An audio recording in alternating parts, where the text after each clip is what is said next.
Hello les passionnés, bienvenue dans ce nouvel épisode de dégustation sur Cigar Lounge Channel. Et aujourd'hui, je vais vous présenter un cigare phare de la marque Casdagli, The Duchess of the Wind Rabicano.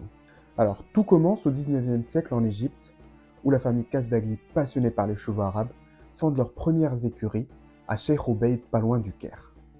Le nom Duchess of the Wind vient d'un poème arabe du 6e siècle qui célèbre la beauté et la puissance des chevaux bédouins, les pur sang arabes. Et en ce qui concerne le nom Rabicano, son nom évocateur fait référence à une robe rare de cheval, caractérisée par des taches blanches sur un pelage plus sombre. Alors, en parlant de petites taches blanches, du coup, j'ai entre les mains un cigare qui a bien vieilli en cave, 5 ans, et il y a eu une petite apparition de taches blanches sur la cape.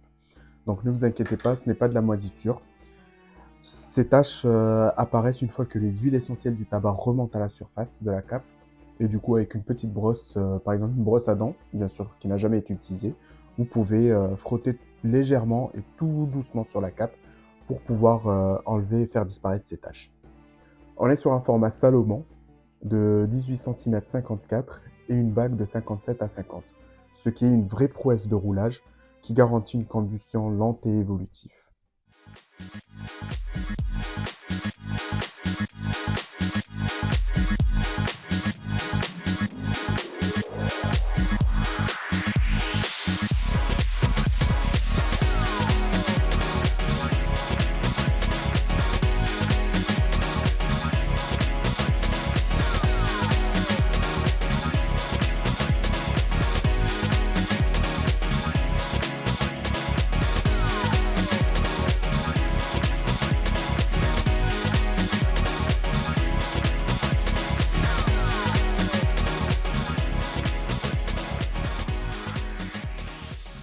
On va commencer la dégustation de ce magnifique cigare.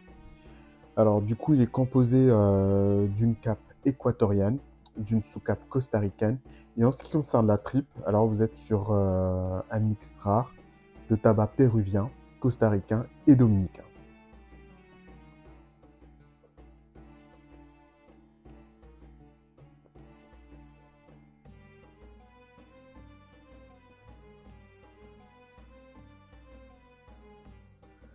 Alors en ce qui concerne le premier tiers, on est sur des tons un peu épicés.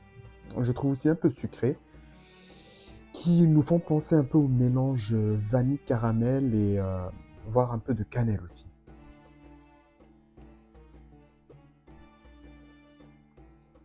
Alors là, au niveau du deuxième tiers, le cigare commence à s'ouvrir à nous. Du coup, on retrouve des saveurs boisées, terreuses.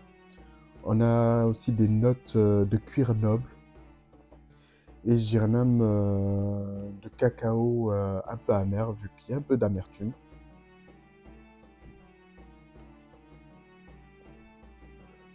Et voilà, on arrive au troisième et dernier tiers de ce cigare, avec un retour des épices, quelques notes de poivre noir et au final une texture assez crémeuse.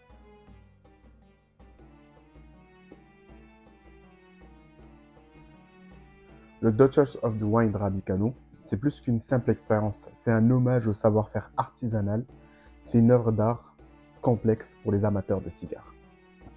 Et voilà qu'on touche à la fin de cette dégustation, j'espère que cela vous a plu. Alors n'hésitez pas à liker, partager, commenter ou même à vous abonner à la chaîne YouTube pour plus de dégustations. Alors la prochaine dégustation, ça va être autour d'un cigare phare cubain, le Roméo et Juliette Short Churchill.